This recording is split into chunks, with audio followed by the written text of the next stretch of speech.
A Praza Maior de Meira regresará este domingo 25 de agosto ao século pasado ca recreación da malla tradicional do rural galego. Máis de 70 veciños desenvolverán ese traballo ao longo de todo o día. Porque necesítase moita mão de obra. E despois os visitantes que queren tamén realizar algún traballo, porque hai xente que incluso xa o fizo varios anos e sinte nostalgia por volver a facelo, pois damos a oportunidade tamén. Será grazas á 22ª festa organizada pola Asociación Amigos da Malla de Meira, declarada de interese turístico galego desde 2006. De feito, é pioneira na nosa comunidade e amosa a evolución que experimentou este traballo agrícola. A máis antigua, pois o máis antigua é a malla con malles, que iso contará de casi un século para atrás.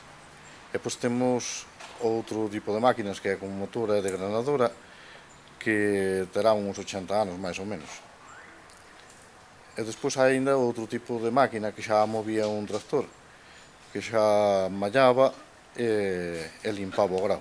A Festa da Malla foi presentada nos Xardíns da Deputación. A vicepresidenta segunda gabou o labor da asociación para manter esta tradición. Por saber conxugar perfectamente o que é a nosa historia, a nosa cultura, a nosa tradición con momentos lúdicos festivos e da actualidade, que ademais esta combinación fan posible a dinamización da economía dun concello.